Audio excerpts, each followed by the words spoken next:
Break के बाद आपका स्वागत है। विधानसभा स्पीकर का बयान अब बताते हैं आपको। विधायकों को नोटिस जारी किए गए हैं। कल 6 विधायकों को नोटिस जारी किए गए थे। आज और 7 विधायकों को नोटिस जारी किया गया है। कल 13 और आज 7, इनमें 6 मंत्री भी शामिल हैं।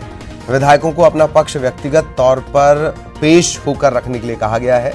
नियम प्रक्रिया के तहत स्पीकर का पद बंधा हुआ है और उन्हीं कर्तव्यों का पालन करते हुए कार्यवाही की जा रही है, यह कहना है स्पीकर का। नर्मदा प्रसाद प्रजापति। आप लोग जो सरकार के मुखिया उनसे पूछिए। जहाँ तक मेरे को नोटिस दिए थे, आप लोग मेरे घर पे आए थे। कल मैंने 6 लोगों को नोटिस जारी कर दिया है। आज मैं 7 लोगों को और नोटिस जारी कर रहा हूँ। जो प्रक्रियाएं हैं, मैंने उस दिन भी कहा था, आज भी कह रहा हूँ, नियम प्रक्रियाओं के तहत अध्यक्ष बंधा हुआ है और उन नियम प्रक्रियाओं का पालन करना अध्यक्ष का कर्तव्य है। तदनुसार अध्यक्ष अपनी कार्यवाही कर रहा है। सर, क्या नोटिस के बाद अगर नहीं आते, उपस्थित नहीं होते? ये देखो, काल्पनिक प्रश्न मत करिए, अगर मगर मत करिए। उसके बाद जो चीज होगी वैसा निर्णय लूंगा। सर, विधानसभा संचालन कार्रवाई प्रक्रिया में साफ कहा गया है कि अगर बजट सत्र में पहला सबसे टॉप प्रायोरिटी राज्यपाल का भाषण होता है, अगर फ्लोर टेस्ट की मांग हाउस में होती है तो क्या निर्णय स्पीकर का होगा? ये अभी सब काल्पनिक बातें हैं। आपका प्रश्न काल्पनिक है, इसलिए मैं काल्पनिक उत्तर नहीं दे सकता। काल्पनिक उत्तर नहीं दे सकता, इसी में दरअसल सारे उत्तर हैं। इधर भोपाल से बड़ी खबर। स्पीकर से मिले हैं पूर्व मंत्री भूपेंद्र सिंह। स्पीकर से उन्होंने कांग्रेस के जो 19 विधायक हैं उनके इस्तीफे मंजूर करने का अनुरोध किया है। भूपेंद्र सिंह ने यह बयान भी दिया है कि विधानसभा स्पीकर ने उनके इस्तीफे पर विचार करने का पूरा भरोसा दिया है। बीजेपी इस मामले में हालांकि कानूनी विमर्श भी कर रही है। दिग्विजय सिंह के आरोपों पर उनसे सवाल पूछा गया तो उन्होंने कहा कि यदि कोई विधायक आने में असमर्थ हो तो विधायक होने के नाते उनके इस्तीफे देने का काम किया गया, नियम प्रक्रिया के तहत किया गया। हाथ से लिखे हुए और हस्ताक्षर युक्त इस्तीफे मंजूर किए जा सकते हैं, लेकिन फैसला लेंगे विधानसभा स्पीकर।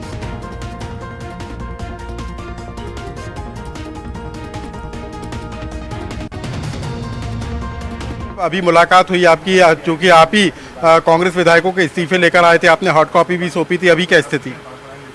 मैं अध्यक्ष जी से आग्रह किया है कि इस पर जल्दी निर्णय करें और इस्तीफे स्वीकार करें। सर, नियम प्रक्रिया क्या कहती है? क्या वाकई में हॉट कॉपी के जरिए इस्तीफे मंजूर हो सकते हैं? अध्यक्ष जी को अधिकार है, वो अगर संतुष्ट होते हैं कि इस्तीफा सही है, सदस्य से बातचीत हो सकती है, वीडियो कॉल के माध्यम से बातचीत हो सकती है, फोन के माध्यम से, और प्रक्रिया जो है वो लिखित में इस्तीफा देने की प्रक्रिया है, वो हुई है। सर, 2 दिन हो गए हैं लेकिन हॉट कॉपी सौंपे हुए, अभी तक उस पर कोई कार्रवाई नहीं हो पाई है, क्या लगता है?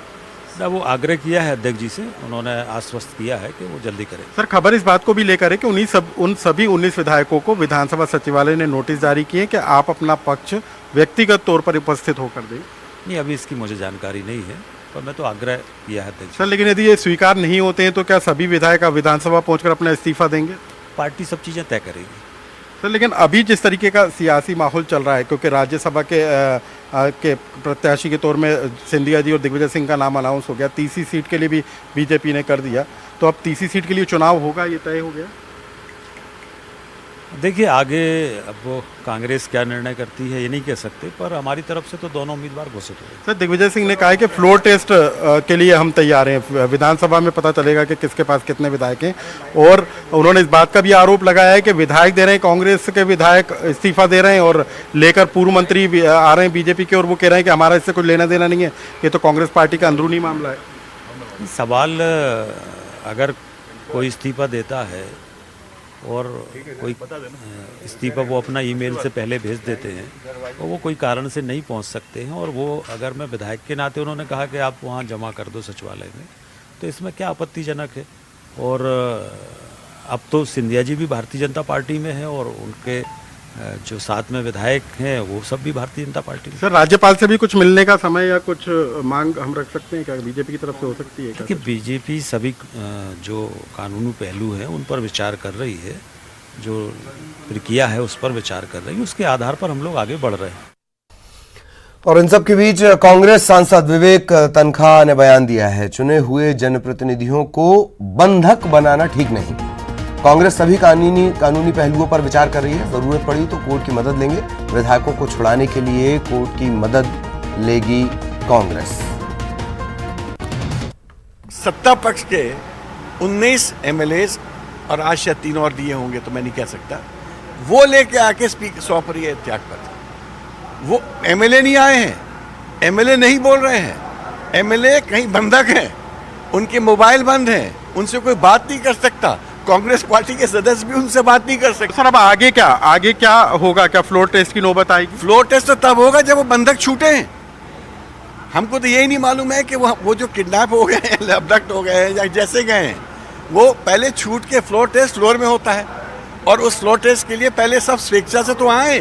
सर कहा जा रहा है कि नोटिस भी विधानसभा सचिवालय ने जारी किया है उन विधायकों वो तो कानून है। स्पीकर चाहे बीजेपी का हो या कांग्रेस का हो, उसको सेटिस्फैक्शन रिकॉर्ड करना पड़ेगा वो, क्योंकि वो कोर्ट जा सकती है फाइल, और उसको ये बताना पड़ेगा कि जो 19 या 22 या 23 जो भी संख्या है, इन्होंने स्वेच्छा से त्यागपत्र दिया है, बिना स्वेच्छा के त्याग। तो सर क्या इस पूरे मामले को लेकर कोर्ट जा सकती है कांग्रेस? देखिए, अगर बीजेपी का यही रवैया रहा कि सबको बंधक बना के रखेंगे और बंधक बनाने के बाद अब कहें कि कांग्रेस अल्पमत है, ये तो मेरे को नहीं लगता ये कोई किसी दृष्टिकोण से संवैधानिक कानूनिक इसको कोई मान सकता है। तो अल्टीमेटली अगर स्थिति उस स्तर तक पहुंचती है, हो सकता है हम लोग को कोर्ट जाना पड़े, कुछ नहीं तो इन लोगों को छुड़वाने के लिए जाना पड़ेगा, क्योंकि आप किसी को इस देश में बंधक नहीं बना सकते। किसी को इस देश में बंधक नहीं बना सकते। इधर विधानसभा स्पीकर से मिले हैं वित्त मंत्री तरुण भनोत। मुलाकात के बाद उन्होंने कहा कि स्पीकर से मुलाकात सामान्य, संकट काल के दौर में, असामान्य दौर में ये मुलाकात सामान्य थी। कांग्रेस के 19 विधायकों के इस्तीफे पर उन्होंने कहा कि कांग्रेस विधायकों के इस्तीफे बीजेपी के नेताओं के द्वारा लाना कई सवाल खड़े कर रहा है। पूरी सियासी जो तस्वीर है, सियासी माहौल जो है, वो उसकी तस्वीर जल्द साफ होगी। इस्तीफे आ गए, उनको स्वीकार किया जाए। भूपेंद्र सिंह ने फिर मुलाकात की है। ये भूपेंद्र सिंह जी कांग्रेस के विधायकों के इस्तीफे ला रहे हैं और बोलते भारतीय जनता पार्टी को इससे कोई मतलब ही नहीं है। सर वो कह रहे एक विधायक होने के नाते, चूंकि वो आ नहीं पा रहे थे इसलिए उन्होंने। क्यों नहीं आ पा रहे भाई? कहानी क्यों नहीं आ पा रहे? इनसे पूछिए कि 22 विधायक नहीं आ पा रहे इकट्ठे, क्यों नहीं आ पा रहे? भूपेंद्र सिंह जी से पूछिए। सर लेकिन बताया जा रहा है कि विधानसभा सचिवालय ने नोटिस भी जारी किया विधायकों को अपना पक्ष रखे प्रत्यक्ष रूप से आके। मुझे जानकारी नहीं। सर लेकिन अब जिस तरीके का सियासी माहौल है, आपको लग रहा है कि सरकार पर संकट है या टल गया है, या फ्लोर टेस्ट में साबित कर देगी कांग्रेस के उसके पास पर्याप्त संख्या है? चलिए आगे देखिए होता है क्या। और भोपाल से बड़ी खबर, विधानसभा स्पीकर को 3 और इस्तीफे सौंपे गए हैं। भूपेंद्र सिंह ने 3 और विधायकों के इस्तीफे भी सौंप दिए हैं। इसमें बिसाहू लाल सिंह हैं, ऐदल सिंह कंसाना है और मनोज चौधरी का इस्तीफा भी सौंपा गया। इससे पहले बीजेपी नेताओं ने सौंपे थे 19 विधायकों के इस्तीफे। मनोज चौधरी, ये नाम आपको याद होगा, मनोज चौधरी का भी इस्तीफा सौंपा गया है। भूपेंद्र सिंह ने ही ये इस्तीफे सौंपे हैं। भूपेंद्र सिंह बीजेपी के नेता हैं, पूर्व सरकार में गृह मंत्री थे। वो इस्तीफे लेकिन कांग्रेस वालों के ला रहे हैं। मनोज चौधरी का इस्तीफा भी सौंपा गया है। और सहयोगी अनुराग इस वक्त हमारे साथ जुड़े हुए हैं। अनुराग, 3 और इस्तीफे, और मनोज चौधरी तो अगर मैं गलत नहीं हूं आज सुबह ये लौटे हैं। मनोज शुक्ला, शायद वो शुक्ला है, माफ कीजिएगा। इस मसले की जानकारी दें, 3 विधायकों का प्रोफाइल बताएं अनुराग।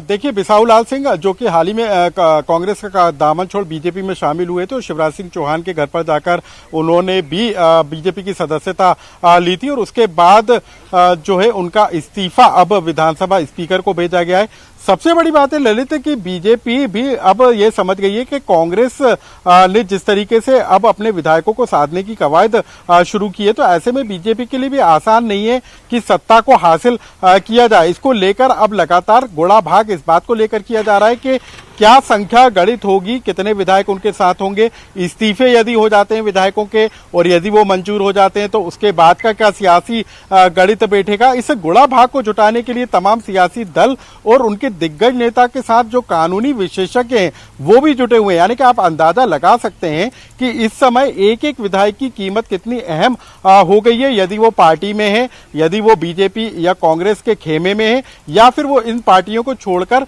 इस्तीफा दे चुका है और अपनी विधायकों को छोड़ने के लिए तैयार हो चुका है। तो उसके बाद के क्या समीकरण बनेंगे और क्या बिगड़ेंगे, इसको लेकर गुणा भाग लगातार जारी है। और यही कारण है कि भूपेंद्र सिंह, जो कि पहले 19 विधायकों के इस्तीफे लेकर विधानसभा स्पीकर के घर पहुंचे थे, आज वो फिर विधानसभा स्पीकर से मिलने के लिए पहुंचे और 3 विधायकों के और उन्होंने इस्तीफे उनको सौंपे हैं। भूपेंद्र सिंह का कहना है कि यदि हाथ से लिखे हुए इस्तीफे कोई विधायक स्पीकर को सौंपता है तो नियम प्रक्रियाओं के तहत और कोर्ट के निर्देशों के तहत उसको मान्य किया जाना चाहिए। लेकिन कांग्रेस साफ तौर पर यह कह रही है कि भाई आपने जिसको किसी को विधायक को बंधक बनाकर रखा है और उसके इस्तीफे लेकर आ रहे हैं, तो ये विश्वसनीयता पर सवाल खड़े करने वाली प्रक्रिया है। और जब तक विधायक खुद विधानसभा स्पीकर के सामने पेश होकर इस्तीफे नहीं देते हैं तब तक उनको मान्य नहीं किया जाएगा। इसको लेकर विधानसभा स्पीकर ने अब उन 13 विधायकों को नोटिस जारी किया है जिनके इस्तीफे अभी तक विधानसभा स्पीकर को मिले हुए हैं। उनमें से 7 के करीब विधायक हैं, 6 मंत्री हैं जो कि सिंधिया खेमे के मंत्री थे जिन्होंने अपने इस्तीफे दे दिए थे। 13 लोगों को विधानसभा स्पीकर ने कल और आज तक 13 लोगों को नोटिस भेजा है और उनसे ये कहा है कि आप विधानसभा पहुंचकर व्यक्तिगत तौर पर पेश होकर अपना पक्ष रखें कि किन कारणों से आप इस्तीफा देना चाहते हैं। तो कोशिश अब इस बात को लेकर है कि 19 विधायक जो अभी तक बेंगलुरु में बैठे हुए हैं उनको किस तरीके से अपने पाले में लाया जाए, इसको लेकर बीजेपी और कांग्रेस अपना सियासी गणित बिठाती हुई नजर आ रही है। एक और अहम बात है ललित कि विवेक तनखा ने साफ तौर पर कहा है कि जिन विधायकों को बंधक बनाया गया है, जिनसे मिलने नहीं दिया जा रहा है, उनको छुड़ाने के लिए अब वो कोर्ट की मदद लेंगे। और हमें खबर इस बात को लेकर भी लगी है कि कुछ विधायकों के परिजनों के द्वारा थानों में, संबंधित थानों में अब एफआईआर दर्ज की जा रही है कि उनके जो परिजन हैं या विधायक हैं वो मिसिंग है, उनसे बातचीत नहीं हो पा रही है और उनको तलाशने के लिए पुलिस आगे की कार्रवाई करे। यदि ऐसा होता है तो निश्चित तौर पर यह पूरा मामला कानूनी दांवपेच में भी उलझकर रह सकता है, क्योंकि अब कांग्रेस इस बात की कोशिश में जुटी है कि विधायकों को सीधे तौर पर लाया तो नहीं जा सकता, लेकिन कानूनी दांवपेच के जरिए जरूर विधायकों तक अपनी पहुंच बनाई जा सकती है और इसकी कवायद अब होना शुरू हो गई है। तो कुल मिलाकर भोपाल से लेकर दिल्ली और दिल्ली से लेकर बेंगलुरु और जयपुर तक सियासी माहौल पूरी तरीके से गर्म है, लेकिन अब जो है गेंद वो विधानसभा स्पीकर के पाले में आ चुकी है। विधानसभा स्पीकर को फैसला करना है कि वो इस्तीफे मंजूर करते हैं या आगे की किस तरीके की वो कार्रवाई करते हैं। बहुत बेहद दिलचस्प ये मैच हो चुका है और जैसा कि 2020 भी इसे, सियासत का 2020 भी इसे कहा जा रहा था।